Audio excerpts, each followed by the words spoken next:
नमस्कार।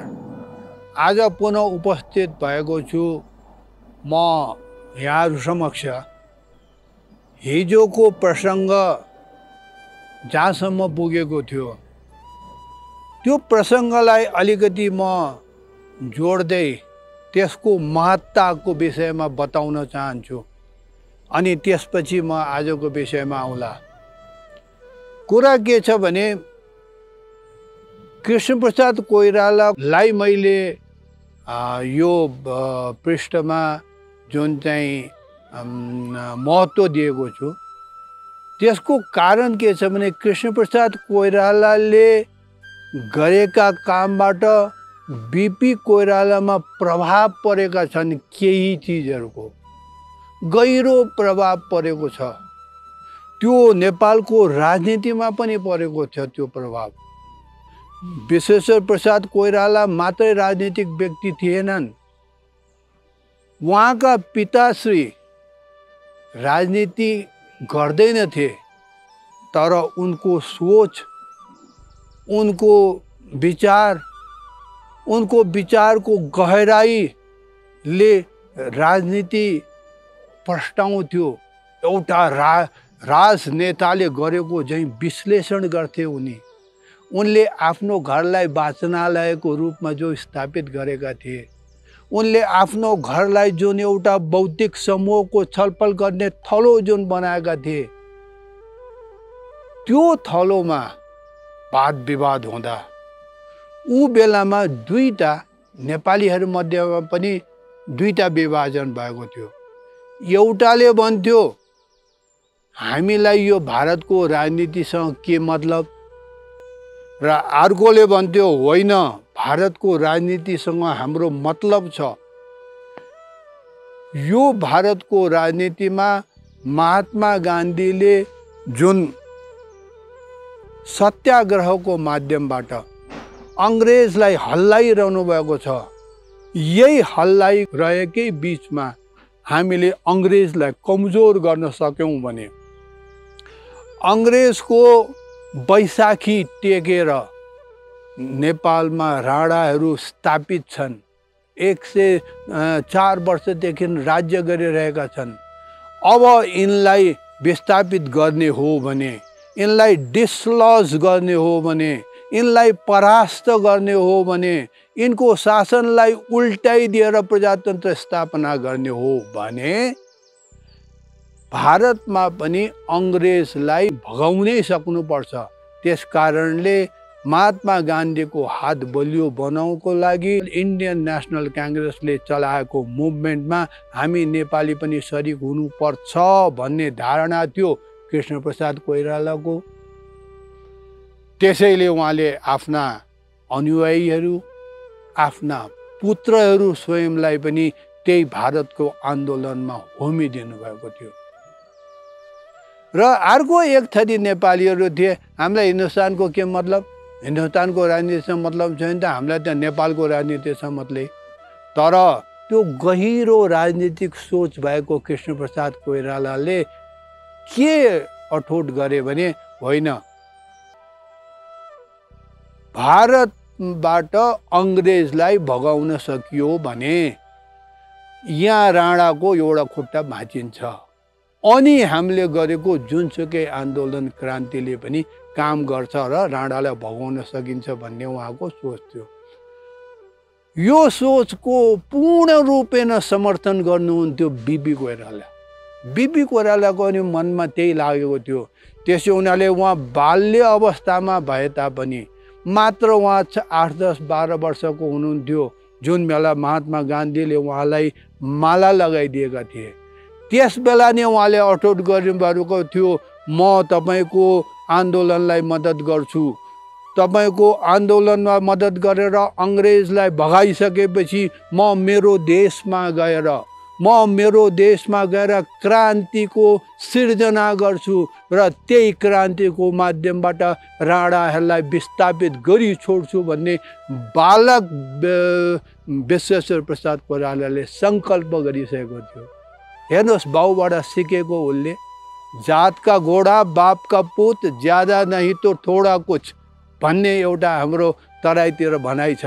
त्यसै हुनाले जस्तो बाउ पिताजी जति सोच विचार गर्नुहुन्थ्यो त्यही सोच विचारको संस्कार इनहेरिट भएको थियो बिपी कोइरालामा। र जुन दुःख, जुन पीडा, जुन अभाव, जुन अशान्ति मा पनि आफ्नो 45 जनाको ठुलो परिवारलाई उहाँले सञ्चालन गरिरहनु भएको थियो, जुन धैर्यताका साथ उहाँ बढिरहनु भएको थियो, जुन आत्मसम्मानका साथ उहाँ बाँचिरहनु भएको थियो, जसले गर्दा उहाँले राणासँग माफी माग्नलाई यो माग्नु भएन कहिले र आफ्नो शिर सधैँ ठाडो राख्नुभयो। त्यसको प्रभाव पनि बिपीमा परेको थियो।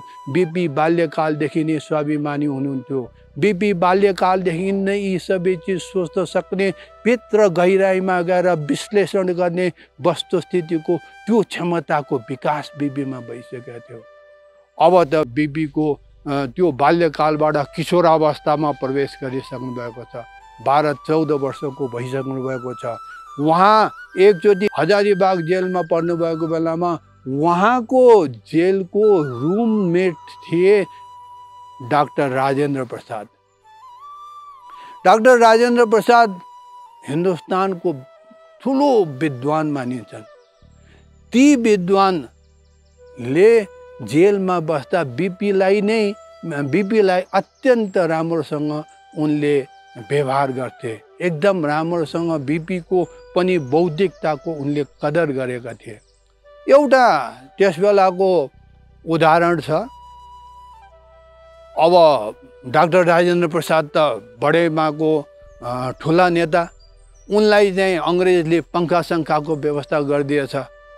अनि राजेन्द्र प्रसादले के भने जो सुविधा मुझे देते हो उतना सुविधा बीपी कोइराला को भी दोगे तो मुझे दे दो, नहीं तो मुझे भी नहीं चाहिए तुम्हारा सुविधा भनेर बिपीलाई त्यत्रो माया गर्नुहुन्थ्यो।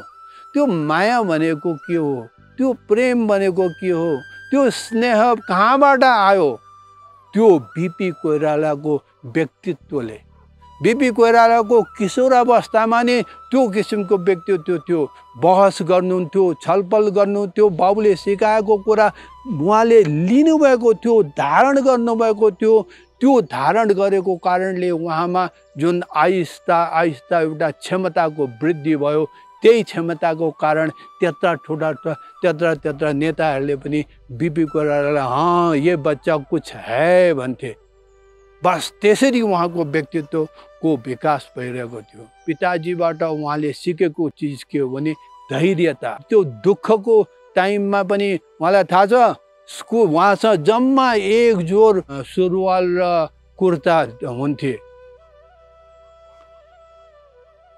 बिहान लगाएर गयो स्कुल, बेलुका फर्केर आएपछि त्यसलाई पट्टाइ गरेर राख्नुहुन्थ्यो र पट्टाएर राखेर आफू एउटा नाङ्गे बसेर गम्छा मात्रै ओढेर दिउँसभरि रातभरि सुत्नुहुन्थ्यो। भोलिपल्ट फेरि चिटिक्क परेर त्यही सेतो कुर्ता सुरुवाल, खादीको कुर्ता सुरुवाल। त्यसले उहाँलाई के दियो भने सफा सुग्घर बस्ने, अनुशासनमा बस्ने, मितव्ययी भन्ने त्यस्तो किसिमको शिक्षा उहाँले प्राप्त गर्नुभयो आफ्ना पिताजीबाट। गरिबीबाट प्राप्त गरेको चिज हो। गरिब भनेर फाटेकै लुगा लगाएर हिँड्नुपर्छ, फोहोरै लुगा लगाएर हिँड्नुपर्छ होइन भन्ने कुराको उहाँले सन्देश दिन सक्ने हुनुभयो।